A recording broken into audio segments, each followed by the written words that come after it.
Bueno,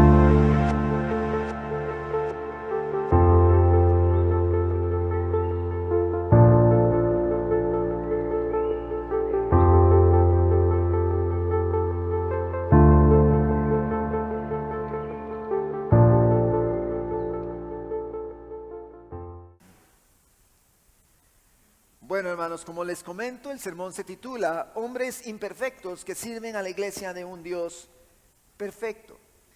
Primera de Timoteo, capítulo 3, verso 8, según les solicité buscasen, voy a leer en la Nueva Biblia de las Américas. Voy a ir leyendo poco a poco, a partir del verso 8.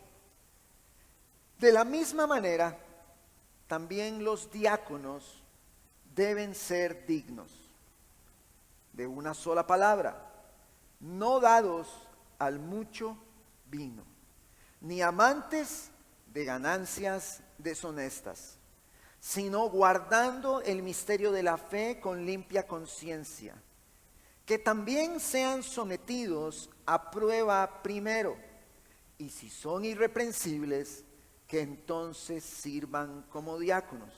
Verso 11.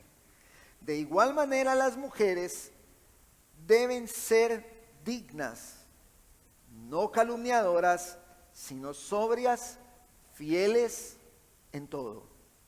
Que los diáconos sean maridos de una sola mujer y que gobiernen bien sus hijos y sus propias casas. Pues los que han servido bien como diáconos obtienen para sí una posición honrosa y gran confianza en la fe que es en Cristo Jesús. Si tratamos de ponernos un poquito en contexto, recordamos toda la situación que se está dando en la iglesia de Éfeso y la necesidad que hay en Éfeso de que se establezca el orden conforme a los designios de Dios. Entonces, Pablo le ruega a Timoteo, quédate en Éfeso para que restablezcas el orden ante todo el desorden que se está manifestando allí. Todo esto a la luz de los sermones anteriores que estuvimos exponiendo. Hay una crisis en la iglesia y entonces la palabra nos comunica que es necesario que haya un orden en la iglesia. Hemos visto que Dios es un Dios de orden y hemos visto que es necesario, hermanos, es necesario, porque es bíblico, que haya un orden en la iglesia. Y si es bíblico ese orden y necesario, todos debemos de gozarnos por el orden manifiesto en la iglesia. Debe ser una alegría y una satisfacción para nosotros el poder intencionalmente caminar para que la iglesia se mantenga ordenada. ¿Cuántos dicen amén? ¿Están conmigo? Entonces, hay una serie de instrucciones para con la iglesia en esta primera epístola del apóstol Pablo a Timoteo.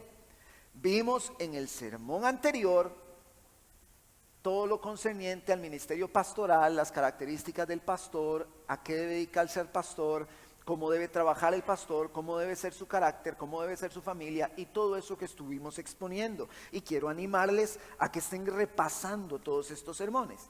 Pero a ciencia cierta, dentro de todas estas instrucciones, Pablo está planteando dos oficios. El de pastor, obispo o anciano, que es lo mismo, según lo que también vimos, y el de diáconos, dos oficios específicos que Pablo desarrolla en esta epístola. Yo necesito, hermanos, que usted vaya conmigo punto a punto. Dos oficios específicos que Pablo está planteando. Ahora, a mi parecer, al parecer del pastor David Salazar, a mi parecer, un amplio grupo del cuerpo evangélico ha tenido muy por poco la figura de los diáconos. A mi parecer, podría yo estarme equivocando en esto, pero a lo que yo he logrado ver, un amplio grupo del cuerpo evangélico tiene muy por poco la figura de los diáconos. Ahora, en esta sección apreciamos este oficio como fundamental dentro de la mecánica, de la armonía, del engranaje de la iglesia. Ahora, el que haya un poco aprecio por la figura de los diáconos, probablemente, y digo probablemente, esté revelando la falta de convicciones respecto a las labores a las que se deben dedicar los pastores, obispos y ancianos. Hay un ligamen directo en estos dos oficios. Es muy peligroso, hermanos, que una congregación tenga por poco el oficio de los diáconos. Hermano, yo quiero que usted esté conmigo y construya sus convicciones a la luz de la palabra. Es muy peligroso. ¿Por qué esto puede ser peligroso? ¿Por qué? No porque haya que darles una importancia elitista al cuerpo de diáconos. Los diáconos no son una élite superior, hermanos, ni el pastor es de una élite superior. Aunque muchas iglesias evangélicas del día de hoy ven a los pastores y estos llamados, entre comillas, apóstoles, los ven como una élite superior, eso no es bíblico. Todos somos miembros de un mismo cuerpo, con diferentes roles, con diferentes tareas, con diferentes responsabilidades. Eso sí, sí tenemos diferentes responsabilidades y eso sí no hay quite. Pero no somos, estos dos oficios que Pablo plantea no son un grupo élite. No es elitismo esto, sino que es un orden que Dios establece en su palabra. Es orden, es orden. No es por esto que puede ser peligroso solamente, sino porque en la iglesia se puede estar poniendo en riesgo las tareas a las que el pastor en esencia debe dedicarse. En muchas congregaciones existe el pastor Superman. El pastor Superman es el pastor que está en todos los trabajos, que está en todos los eventos, que está en todas las ventas de garaje, que está en todas las reuniones, que está haciendo las cuentas de la iglesia, que está velando por cuáles materiales llegaron y levantando la lista de los hermanos que van a trabajar, que está levantando la lista para ver cuáles son los materiales y los insumos que faltan para la limpieza. Ese es el pastor Superman, el que está haciendo todo. Y eso es peligroso a la luz del sermón anterior. Y vuelvo y subrayo, a la luz de ese sermón. El pastor tiene tareas específicas y roles específicos que debe cumplir. ¿Significa esto que él no puede participar en todas estas cosas? No, no significa esto. Él puede participar en el tanto sus labores principales no se vean alteradas, y lo desarrollé igual en el sermón anterior. Pero pudiese ser que una congregación tenga muy por poco el ministerio de la palabra y el ministerio de la oración, y se evidencie cuando tiene por poco la función de los diáconos. Todo esto lo vamos a ver a la luz de la escritura. Y puse como una ilustración que vuelvo a mencionar, que hace como un año yo estuve viniendo a trabajar todos los sábados hasta que los diáconos me pusieron un alto y me dijeron: devuélvase para su casa. Pero hubo algo que yo no aclaré en el sermón, porque yo me ponía a tirar cables, como digo yo, ahí a pensar. Digo yo, bueno, pero si alguien está escuchando esto en YouTube, él no sabe cuál es mi condición. Y va a decir: pastor, pero si usted está a tiempo completo, ¿qué le cuesta llegar los sábados a trabajar? ¿Verdad? Es algo que alguien racionalmente podría cuestionar. Sin embargo, mi labor no es esa. Yo soy un pastor bivocacional con una jornada de trabajo completa de 6:30 de la mañana a 4:30 de la tarde hasta viernes 2:30. Soy padre de 3 hijos y casado hace 14 años. Entonces, la figura de los diáconos, para mí, personalmente, ha venido a ser una bendición. Ha venido a ser una bendición para mí. ¿Por qué? Porque es muy normal que en la dinámica de trabajo el pastor se vea seducido por la presión de los mismos hermanos a estar en un montón de cosas. Y aunque pudiese ser que en el estar en ese montón de cosas descuide las tareas esenciales con las que él debe cumplir. Porque yo puedo estar en todas las actividades y eventos durante toda la semana, claro que sí, y vengo el domingo Y la palabra, hermanos, está generando anemia en la novia de Cristo.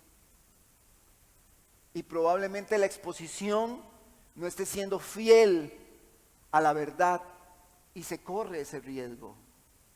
Así que, hermanos, yo no creo y espero que usted construya esa convicción en el pastor Superman, que está en todas las cosas y en todo lugar.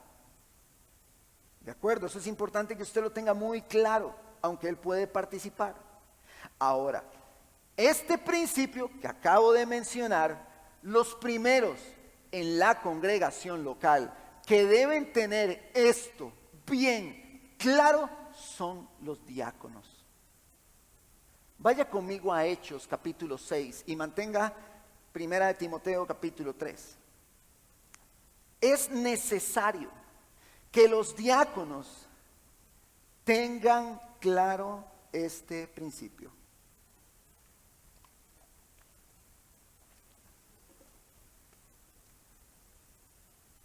Vamos a ir desarrollando estas ideas.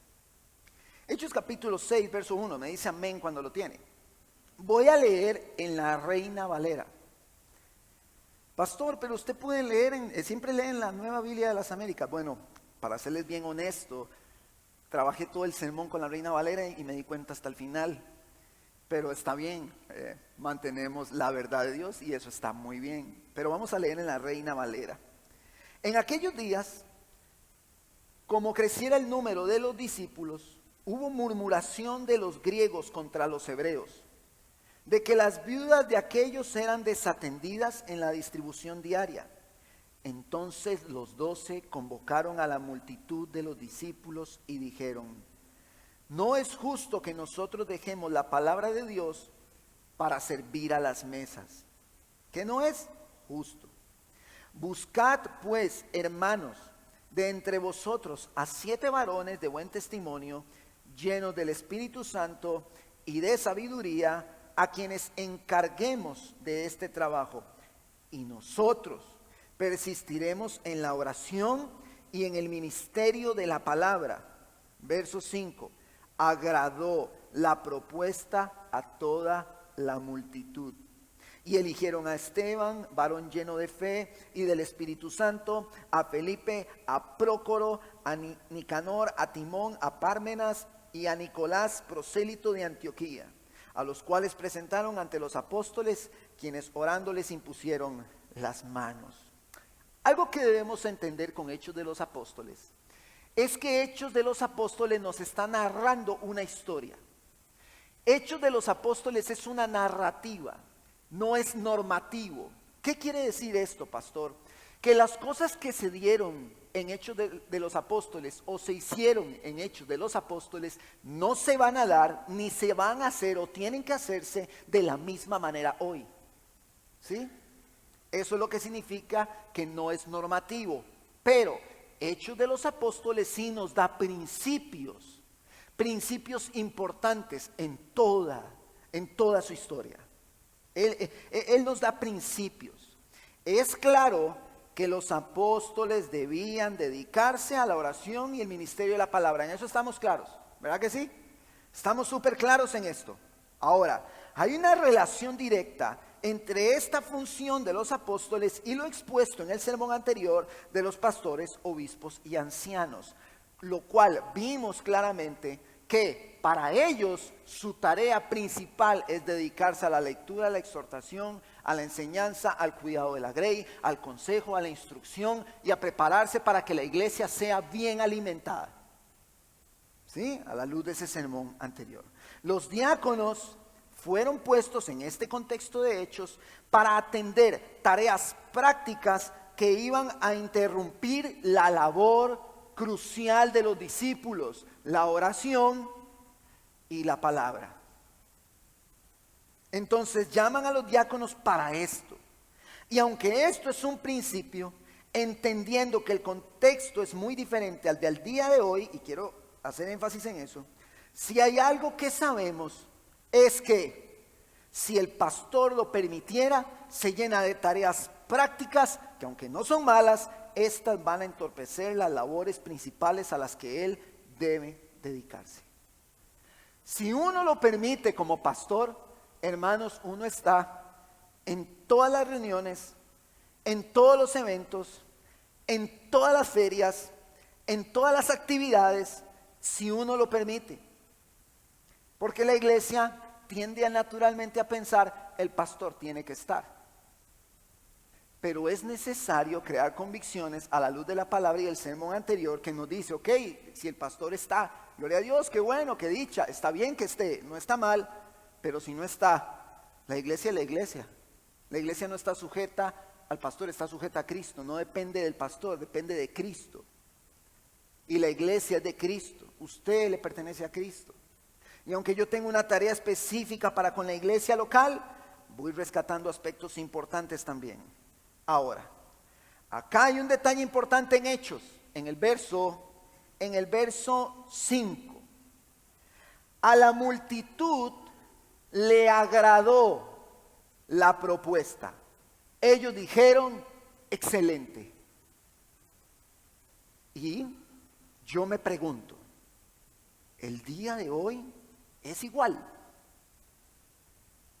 Excelente. Que el pastor se dedique a la predicación, a la oración, y los diáconos que tomen algunas tareas. Excelente, gloria a Dios. ¿Decimos eso así? ¿Lo hemos pensado así? Ahora, existe un problema el día de hoy.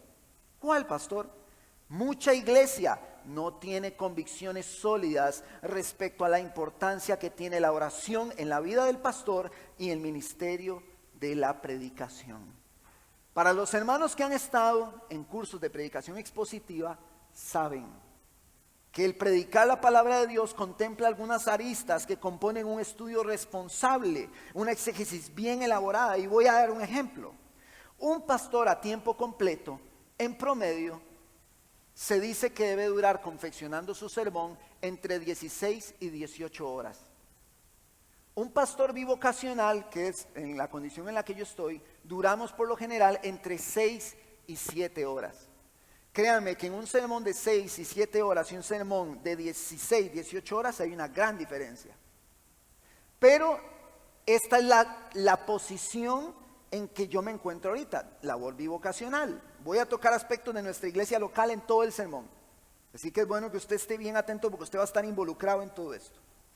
En algún momento como pastor yo me veo un poco afligido porque al yo crear convicciones en la importancia de la predicación de la palabra, yo digo, Dios mío, no estoy saliendo con la tarea. Tengo que hacer algo. O sea, empiezo a caer en una aflicción. Y en un seminario de eclesiología me topé con Joselo Mercado de Coalición por el Evangelio, y me acerqué a él debido al tema que se estaba tocando y le expuse mi inquietud.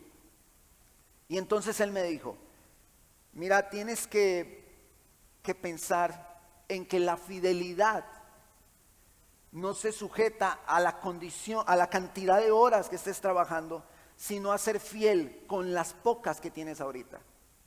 Si eres fiel con esas 6 y 7 horas, está bien.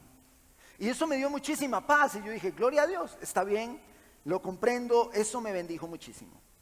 Durante la semana, me pasó algo ahí, vacilón, estuve conversando con Joan. Yo he notado que las personas son muy eufóricas con el fútbol americano. Hermanos, yo le he pedido a mucha gente que me explique las reglas del fútbol americano y ellos, yo siento que intentan explicarme o yo soy muy lentito y no les logro entender. Entonces, Joan dice que soy lentito. No, yo trato de entender o trataba de entenderlas, pero yo veo que hay mucha euforia. A mí me gusta mucho el básquetbol y me gustan otros deportes por ahí también ver, pero me gusta mucho el básquetbol. Y yo decía, esto del fútbol americano se ve como interesante, pero me llamó la atención porque en un artículo, hablando acerca del diaconado de Coalición por el Evangelio, dice que el pastor es como el mariscal de campo, dice en el artículo, y que la línea ofensiva son los diáconos. Hermanos, si yo no entendía nada. Entonces me vi en la necesidad personal de buscar un tutorial de fútbol americano y tomé un tiempo para entender el fútbol americano. Yo sabía que Joan era fiebre del fútbol americano, entonces desarrollo mi criterio, le mando un audio a Joan y le digo, dígame si estoy bien. Y me dice, no, sí está bien. y me añadió un par de puntos. ¿Por qué menciono todo esto? Porque en el fútbol americano hay una línea de ofensiva, ¿no? Una línea que tiene que hacer que el equipo avance hasta llegar al punto final que se llama touchdown. Entonces, el equipo tiene que buscar la forma de avanzar en yardas para llegar a ese punto, ¿sí? Esa es como la meta. Ellos tienen que avanzar y tienen que llegar. Pero resulta que hay un jugador, el mariscal de campo, que yo tampoco sabía que era el quarterback, que resulta que cuando la jugada se da, al quarterback le queda el ovoide, el balón, y entonces esa línea ofensiva le abre el espacio al quarterback, le golpea a los jugadores que vienen de frente para que el quarterback, que conoce todas las posiciones y todos los jugadores, los corredores, los que van al frente, los que están en línea de ofensiva, él que los conoce, él tiene que colocar el balón para que el corredor trate de avanzar lo más que se pueda en yardas hasta que juntos lleguen al touchdown. Entonces, el artículo planteaba que el quarterback es el pastor que tiene el ovoide y los diáconos que le abren el espacio a él para que él pueda ver al resto del equipo y hacer que juntos avancen. Entonces, ¿a qué voy con esto?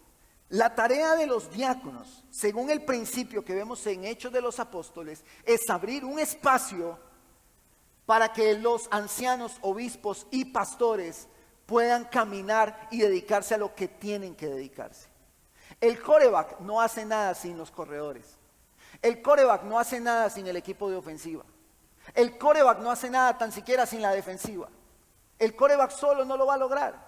Pero siendo un solo equipo, como un solo cuerpo, en armonía y trabajando en la misma dirección, vamos a llegar hasta la meta.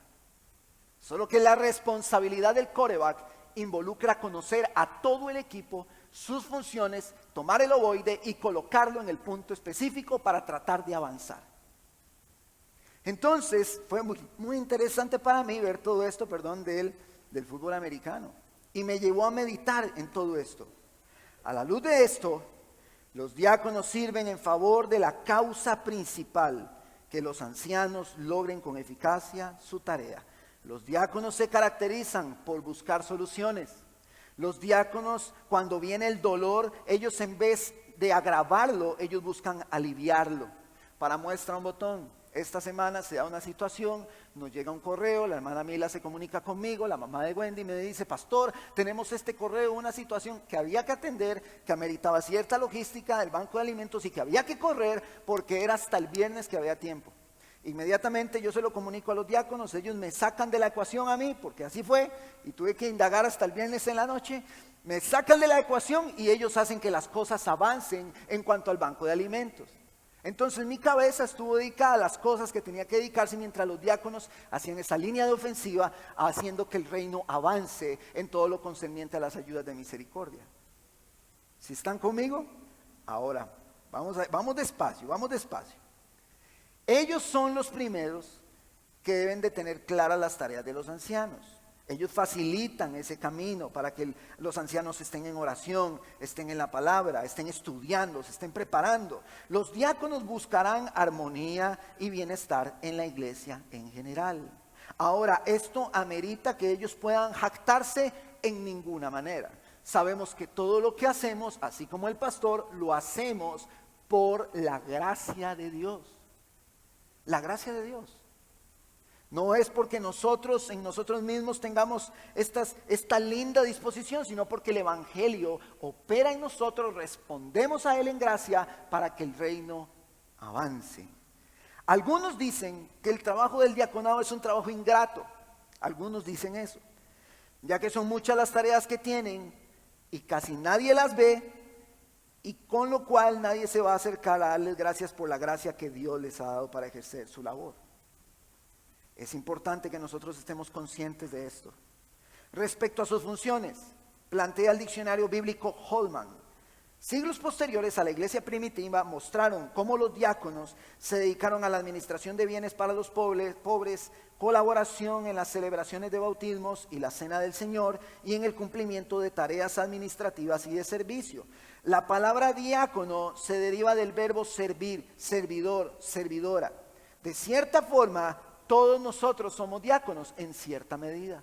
Todos nosotros somos servidores. Todos nos servimos unos a otros. Y nuestro modelo de servicio, ¿quién es? ¿Quién es nuestro modelo de servicio? Cristo mismo.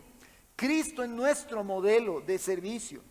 Él vino a entregarse por todos nosotros. Él nos ha servido dándonos vida eterna por medio de su muerte. Ahora, entremos a nuestra sección.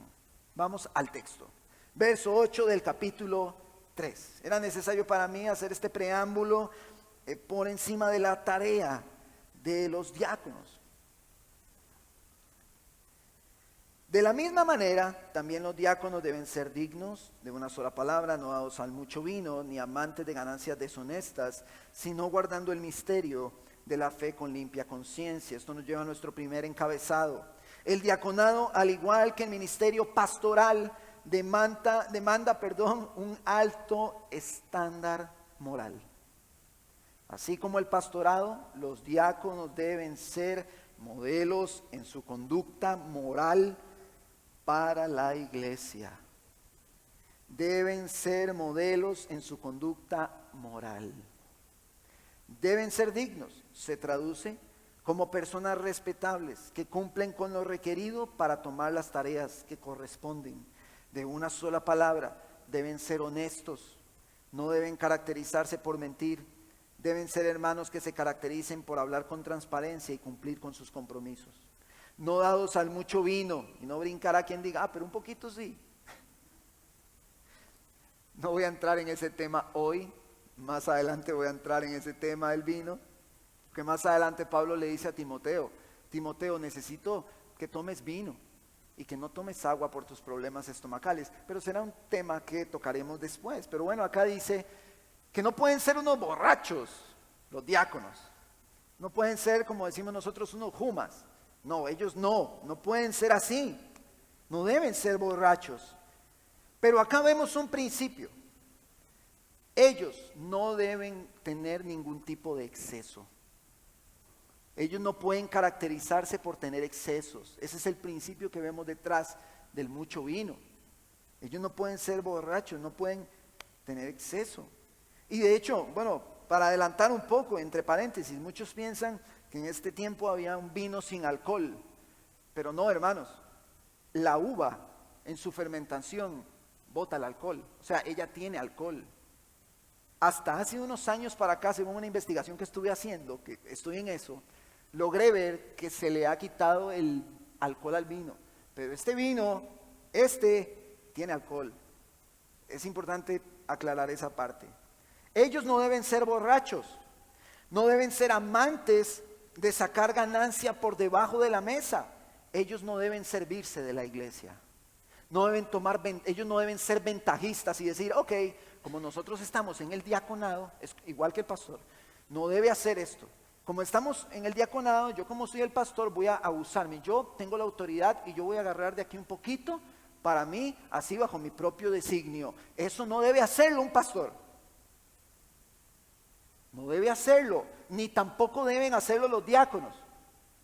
¿Por qué? Porque todo lo que se da en las ofrendas es del Señor y debe administrarse consciente de que lo hacemos delante del Señor. Y si yo digo, Héctor, usted que trabaja con los números, sáqueme ahí porque yo quiero, sáquemelo, con una autoridad totalitarista, yo puedo estar sirviéndome de la iglesia. Y los diáconos podrían incurrir en lo mismo. Ellos no pueden hacer eso. Dice que deben guardar el misterio de la fe viviendo con una limpia conciencia. Ellos deben reflejar el carácter de Cristo.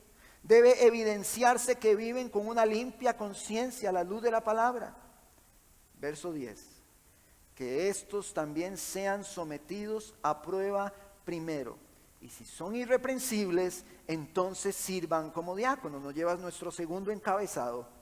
Si no son irreprensibles, no deben ejercer el diaconado.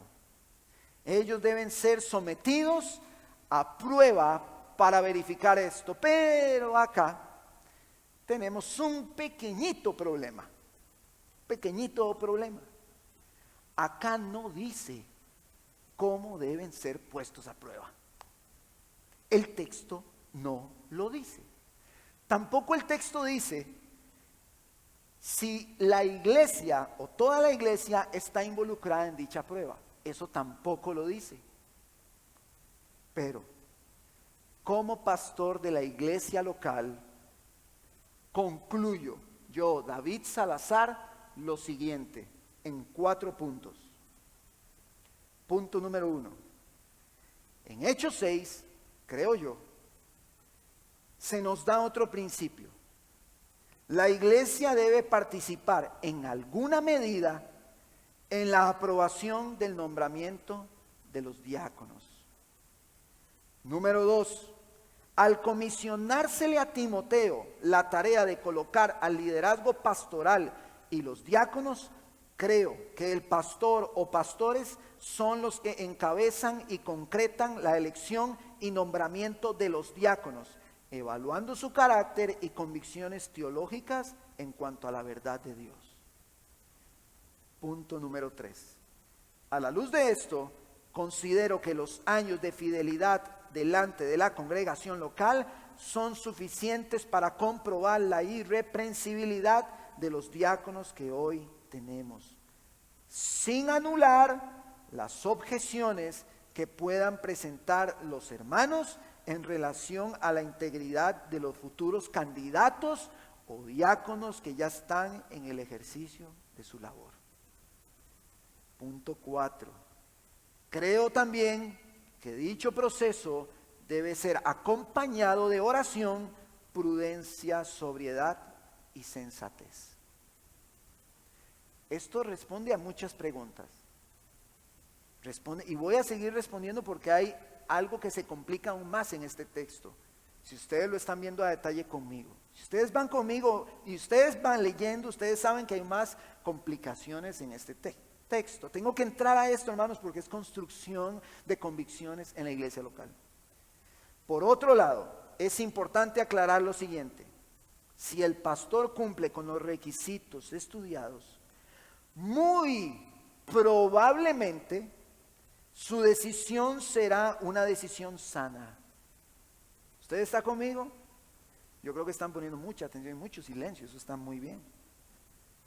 Al igual que en el ministerio pastoral, el hecho de que se haya realizado el proceso correcto para la selección de los diáconos no significa que en el camino las circunstancias, entornos o conductas no puedan cambiar como para que tanto el pastor como el diaconado sean quitados de sus cargos. Hay motivos por los cuales un pastor puede ser quitado de su cargo, y de igual forma con los diáconos. Pero continuamos en el siguiente verso y esto se pone más interesante, verso 11. De igual manera las mujeres deben ser dignas, no calumniadoras, sino sobrias, fieles en todo. Y acá tenemos otro problema. Al punto que el diccionario bíblico Holman dice que este texto es ambiguo. Aquí tenemos una situación y como pastor estoy trayendo las posturas y tratando de ser objetivo en lo que estamos viendo. No hay precisión, no hay claridad respecto al hecho de si se refiere a las mujeres diaconisas o a las esposas de los diáconos. No hay claridad. Pero existen dos posturas. Quienes creen que las mujeres no pueden ser diaconisas y los que creen que sí.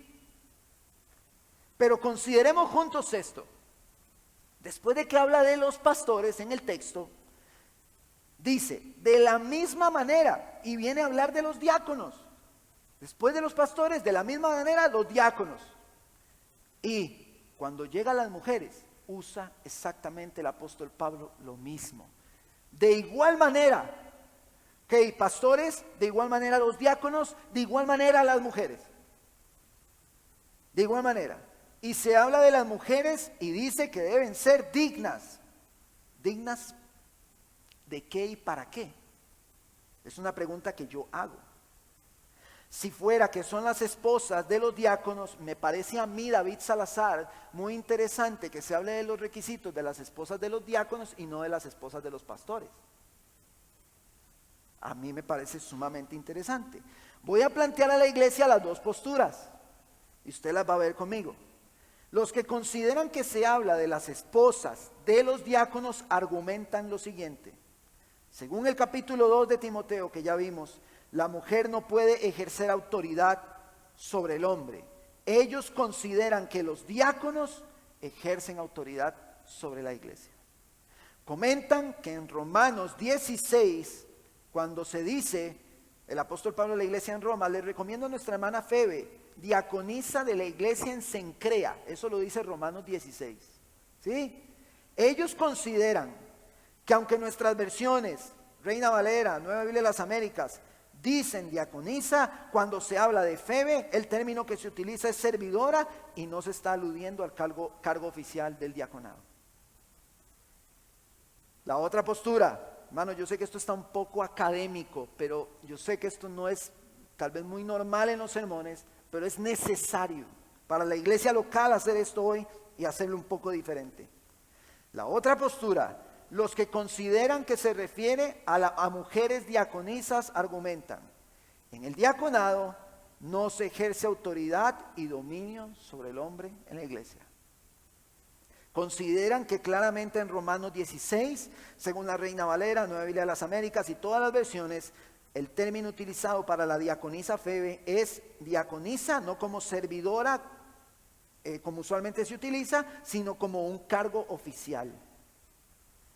Pero, para que usted luego, si tiene preguntas, ponga mucha atención. Pero como pastor de la iglesia local, concluyo lo siguiente. Punto 1, y esto es una pregunta. Si no hay requisitos para las esposas de los pastores, ¿por qué habría de haberlos para las esposas de los diáconos? 2, me parece que Pablo trae un orden uniendo los principios con la frase de la misma manera. 3, según nuestro contexto local y las tareas que realizan los diáconos, no veo en qué manera ejerzan un dominio y autoridad sobre los hombres de la iglesia. 4, también considero que la autoridad y dominio mencionado en el capítulo 2 con relación a la situación del huerto se da en el ejercicio del ministerio pastoral y la predicación de la palabra y no con áreas de carácter administrativo. 5, si analizamos las características y tareas que logran reflejarse en Febe, su servicio no está ligado al término en su forma sencilla, sino un cargo específico. 6, por todo lo mencionado, yo considero que la mujer sí puede ejercer el diaconado. Y creo que es saludable que hayan hermanos que anhelen estar en el cuerpo de diaconado. Es muy saludable. Es bueno si alguien tiene eso en su corazón, pero debe manejar bien todos estos principios que ya mencionamos. Verso 12. Antes de ir ahí, lo que sí podemos decir de las mujeres es que no pueden ser calumniadoras, deben ser sobrias y fieles. Deben ser mujeres piadosas, que su belleza se aprecie en sus buenas obras, es lo que dice de las mujeres. Que su belleza se aprecie en las buenas obras, que vivan la piedad. Deben controlar su lengua y deben ser recatadas. Esto es un asunto serio. Verso 12. Que los diáconos sean maridos de una sola mujer y que gobiernen bien sus hijos y sus propias casas. Nos lleva a nuestro tercer encabezado. Los diáconos deben reflejar un gobierno sano en sus hogares. Este principio aplica para los hombres, pero prestemos atención, que viene justamente después de describir cómo deben ser las mujeres. Después de que se describe cómo deben ser las mujeres, viene escrito cómo deben ser los hombres. Y entendiendo el rol de liderazgo en el hogar, es el hombre quien debe gobernar su casa bajo el liderazgo bíblico. Este principio, hermanos, aplica para los hombres, justamente después de describir a las mujeres. Esto se verá reflejado en las decisiones administrativas, El gobierno sano, al igual que los pastores, se refiere a que su familia, escúcheme bien esto, hermano, los que están bajo su techo deben de estar en obediencia y sujeción con toda honestidad. Verso 13. Pastor, pero por aclarar lo de su techo, porque esto aplica para el pastor y aplica para el diácono. Si los hijos se fueron del hogar y si mis hijos crecieron, Ezequiel, Samuel, Isaac, se fueron, y aunque yo deseo en la gracia de Dios que sean alcanzados por nuestro Señor Jesucristo, si ellos deciden tomar sus propias vidas e irse, ellos ya no están bajo el gobierno de mi casa. Ya no, ellos se fueron. Pero si mis hijos Ezequiel, Samuel e Isaac están bajo el gobierno de mi casa, ellos deben ser respetuosos con la autoridad que tiene su papá y deben vivir bajo sus reglas. ¿Por qué digo esto? Porque no está en nuestras manos que nuestros hijos sean salvos, y lo aclaré en el sermón anterior. Nosotros no tenemos una fórmula mágica para que nuestros hijos se salven, no la tenemos. Solo confiamos en la gracia de Dios y oramos para que nuestros hijos se salven, para que el Señor los alcance. Hay papás que llevan toda una vida orando por sus hijos y no hay evidencia de nada, pero hay mamá y papá que oran para que sus hijos sean alcanzados por la gracia de Dios. Y eso mete en el mismo rol al pastor y a los diáconos. Tienen que orar para que sus hijos sean alcanzados. Así que solo deben estar bajo su gobierno. Verso 13. Pues los que han servido bien como diáconos obtienen para sí una posición honrosa y gran confianza en la fe que es en Cristo Jesús. Y lo leo en la Nueva Traducción Viviente. Los que hagan bien su trabajo como diáconos serán recompensados con el respeto de los demás y aumentarán su confianza en la fe en Cristo. Ahora, si ellos mantienen el misterio de la fe y ellos viven conforme al carácter de Cristo, ellos no estarán, vamos a aclarar esto, porque esto aplica para todas las áreas de servicio, ellos no estarán haciendo lo que hacen para ser aplaudidos, no. El respeto que se les va a tener a ellos y el afecto es lo mismo que cuando se dijo en el sermón anterior que al pastor se le debe tener en estima, o a los pastores. Entonces, ayer en la reunión de varones, que estuvo muy lindo el tema, se hablaba de eso. Yo les decía, es que en la dinámica de iglesia pasa algo, y voy a poner esta ilustración.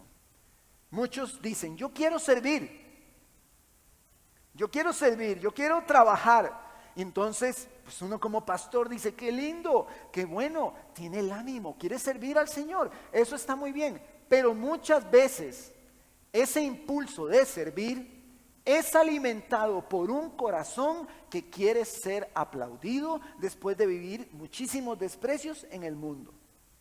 Entonces yo quiero servir porque yo quiero ser reconocido, yo quiero ser aplaudido, yo quiero que se me alabe por lo que yo hago. Entonces vean lo que pasa, y esto es real, esto no es ficticio, hermanos. El Señor me rescató en el 2008 y esto lo he visto por años. Entran las personas a servir y usted los ve bien felices y bien contentos, pero al tiempito dicen, no, ya no quiero continuar.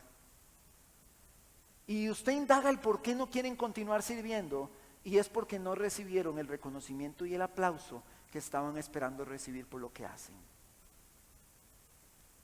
Entonces, en cualquier área de la iglesia que nosotros queramos servir, y ahorita vamos a hablar de esas áreas, nosotros debemos guardar el misterio de la fe, el carácter de Cristo, que no está buscando brillar, que no está buscando pleitesía, que no está buscando aplausos, sino con sincero corazón quiere hacerlo para el Señor. Si le aplauden bien y si no también, no va a pasar nada. ¿Y por qué digo que si le aplauden bien? Porque hay gente que tiende a adular. Y una cosa es reconocer la gracia de Dios en mi hermano, y otra cosa es, como decíamos ayer, pasarle la brocha. Son dos cosas muy diferentes, pero es una balanza que hay que mantener en un equilibrio y con mucho cuidado. Entonces, los diáconos no estarán buscando este respeto. de parte de los demás, esto se dará solo en una iglesia bíblica que comprende la función de los diáconos en medio del cuerpo de Cristo. Va a haber afecto, va a haber estima, va a haber respeto delante de la iglesia. No, hermano, no porque ellos lo busquen, es porque la iglesia valora cómo la gracia de Dios opera en ellos, igual que los pastores, ancianos y obispos. ¿Sí están conmigo? ¿Está claro esto? Así que si usted quiere servir, o pensó ahorita cuando yo dije candidatos para el diaconado, y usted pensó en su corazón, yo quiero ser de esos que yo pienso que son principales, y su corazón le juega una mala pasada que le dice, yo quiero ser aplaudido, póngale freno a ese pecado, a esa egolatría, y deténgase. Si servimos al Señor, le servimos guardando el misterio de la fe y el carácter de Cristo en nosotros. ¿Sí están conmigo? Hermanos, esto es una balanza que es delicada, porque algunos dicen, yo no voy a adular, y entonces al no adular, desprecian esa figura y se tiran totalmente al otro lado. Y entonces, no, es que yo no tengo por qué andar de brocha, yo no tengo por qué andar, y entonces se tiran al otro lado y desprecian la figura del diaconado. Pero esa no es la balanza. La balanza es, yo no le voy a adular jamás, porque es la gracia de Cristo operando en él, pero voy a reconocer esa gracia. Voy a amarlo y voy a respetar a ese diácono, porque la gracia de Dios se muestra en él. ¿Sí están conmigo?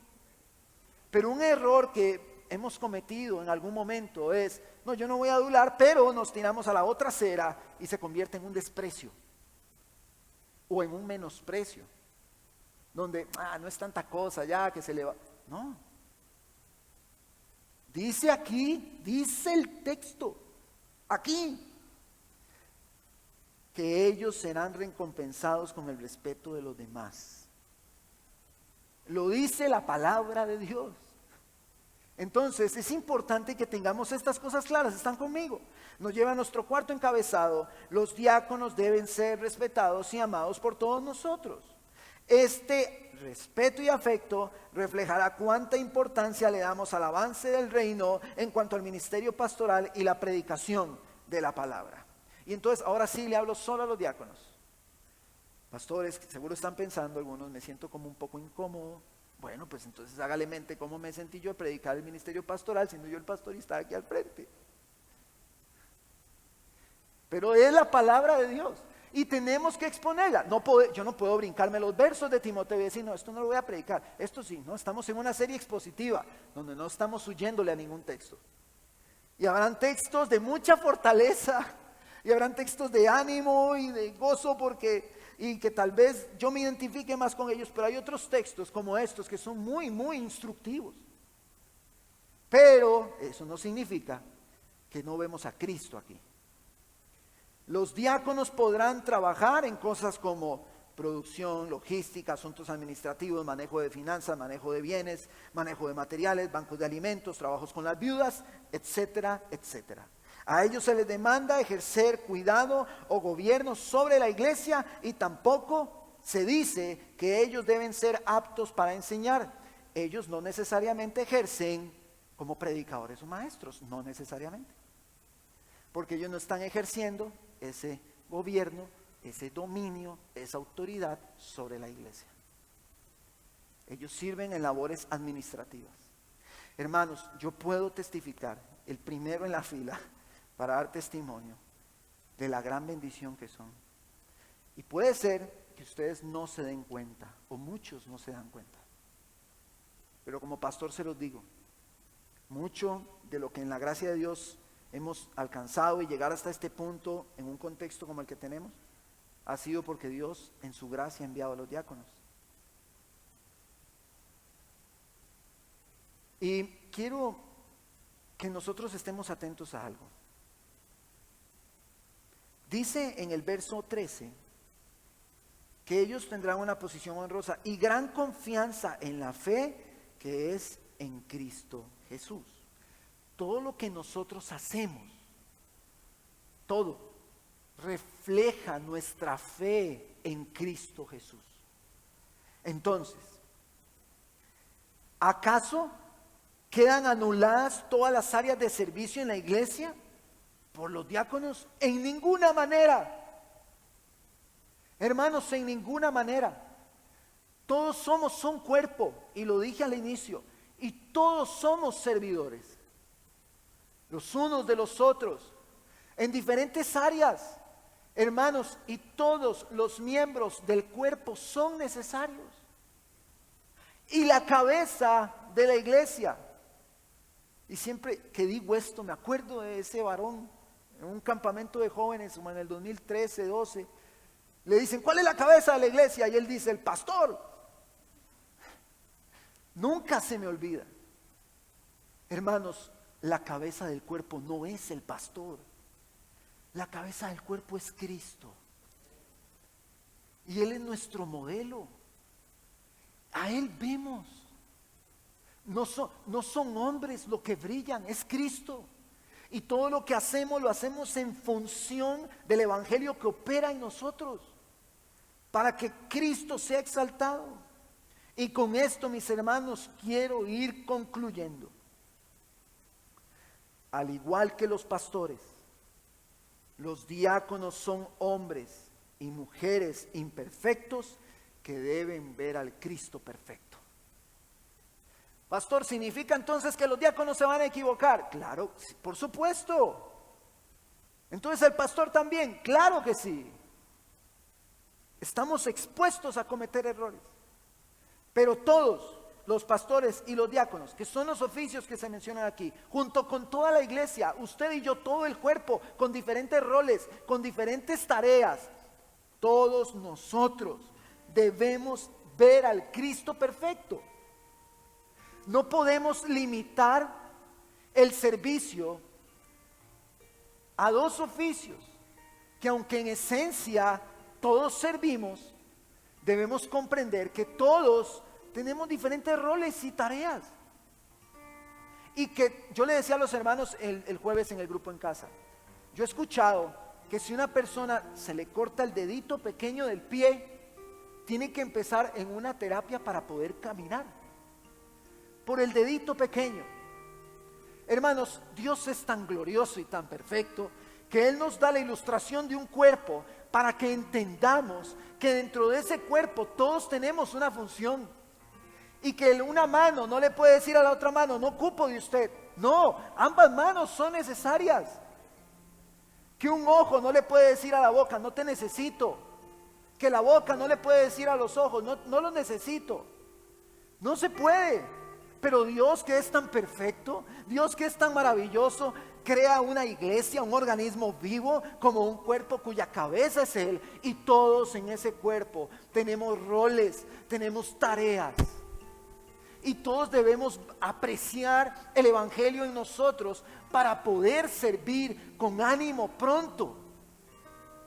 Debemos buscar servir a los demás, debemos amar a todos los hermanos que sirven. Ese es el principio que nos da esta enseñanza de los diáconos. Si debemos amar, respetar a los diáconos por ser servidores en roles específicos, yo debo amar y respetar a los sugieres, amar y respetar al sonidista, a los que están trabajando en el sonido, a los que vienen a limpiar a la iglesia. Yo debo apreciarlos y amarlos, porque sin ellos esto no camina. Los hermanos que sirven al final en las ventas, que sirven con los niños, ¿cómo haríamos aquí con todos esos chicos aquí metidos con nosotros y ahí? Y sí se podría, porque se podría, pero sabemos que ellos están enseñándoles el evangelio y hemos velado para que lo hagan, que la centralidad del evangelio esté en los niños. Pero ellos nos bendicen a los niños, los que trabajan aquí en la música. Si ellos no estuviesen, no sería igual venir y entonar alabanzas, pero en su gracia Dios permite que ellos estén para entonar alabanzas. Todo lo que hacemos es valioso, todo es valioso para el Señor. No importa si usted lo ve grande o si usted lo ve pequeño, porque el servicio a Dios no se trata de si es grande o si es pequeño. Se trata de que todos somos eslabones en una cadena que tiene que avanzar unida como un cuerpo. Pero hay algo más lindo en todo esto del servicio. Hay algo más lindo. Si todos servimos, el cuerpo camina en armonía. Pero si no es así, y esta es la parte que viene a ser sensible. Si no caminamos en armonía todos nosotros, las tareas se recargarán solo en unos y no en todos. Todos debemos poner el grano de arena que nos toca poner, y todos debemos ser responsables con ese grano de arena y con esa gracia que Dios nos ha dado, recordando la parábola de los talentos, y multiplicarla. Porque eso hace el siervo fiel, ¿se acuerdan? Eso hace el siervo fiel. El siervo fiel recibe por gracia y él da por gracia y multiplica de lo que Dios le ha dado. Yo le digo, hermanos, y este va a ser mi ejemplo hasta que yo me vaya con Cristo. Antes de que el Señor me rescatara, yo no tenía la capacidad de hablar en público, ni en un grupo de 5 o 6 personas. No podía hacerlo. Y entonces me preguntaron en el grupo en casa el jueves: pastor, ¿pero qué fue lo que pasó? Yo no lo sé explicar en mi cuerpo, no lo sé explicar, pero a la luz de la palabra, la Biblia dice que Él me dio un don, y que ese don no es mío, que es de Él, y que no es para mí, y que es para la iglesia. Entonces, para multiplicar esa gracia, yo debo esforzarme por conocer al Dios de la Biblia, para reproducir responsablemente, como el siervo fiel, su gracia. Y todos nosotros hemos recibido gracia, pero le pregunto, ¿usted está multiplicando esa gracia? ¿Usted es parte de ese eslabón? ¿Usted es parte del equipo que está haciendo que avancemos hasta llegar a la meta, hasta llegar al touchdown? ¿Usted es parte de ese equipo que está en avanzada? ¿Usted hace que el reino avance? ¿O usted es un jugador que cuando el quarterback toma el balón está viendo al público y saludando a la gente así porque está muy lindo? ¿Cómo es usted en el avance del reino? Usted es parte de este equipo, es parte de ese cuerpo. Ahora usted dirá: pastor, pero yo ¿por qué tengo que ser parte de esto? Y aquí es donde llegamos a la parte más linda. Cuando vemos a Cristo, nosotros, cuando lo vemos a Él, somos parte de ese equipo. Somos parte de ese avance del reino. El creador de los cielos, el creador de la tierra. Vamos a recordar rápido Colosenses.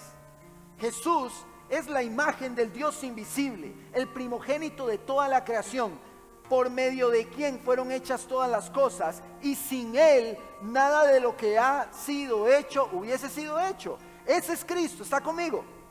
Ese es Cristo. Y Él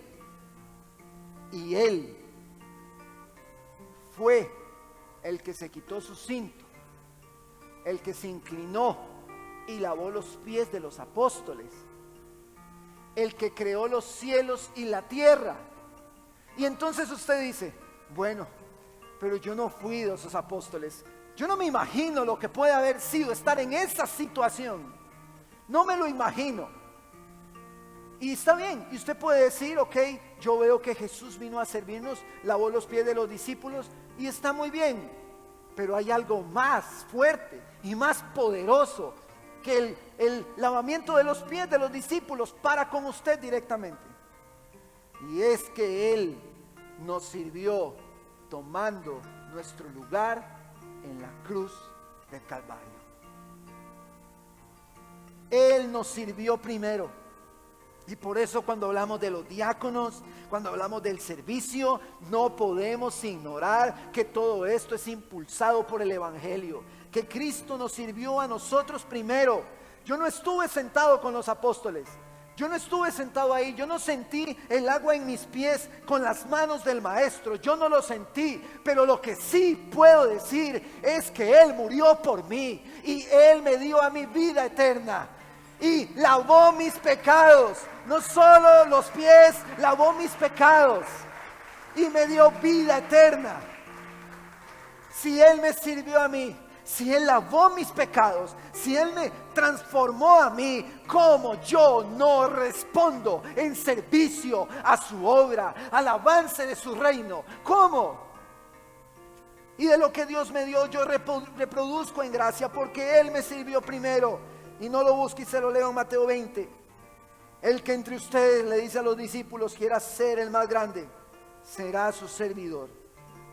Y el que entre ustedes quiera ser el primero, será su siervo.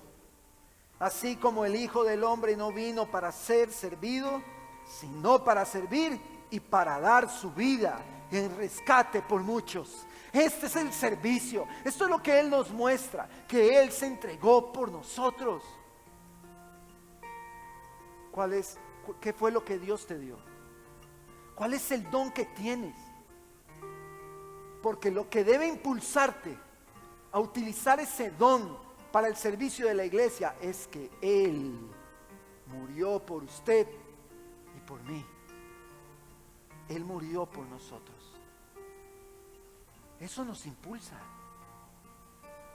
Y si eso no te impulsa, entonces yo quiero que replantees tu condición delante de Dios. Hermanos, vean, prestemos atención a esto. Nuestro maestro nos sirvió y el servicio que Él dio está latente y activo el día de hoy, llamando a los hombres al arrepentimiento. Arrepiéntanse de sus pecados, crean en Cristo como su Señor y Salvador. Ese servicio está activo y Él sigue llamando al hombre al arrepentimiento. Y la iglesia debe vivir en arrepentimiento. Y en ese arrepentimiento debe buscar servir a sus hermanos.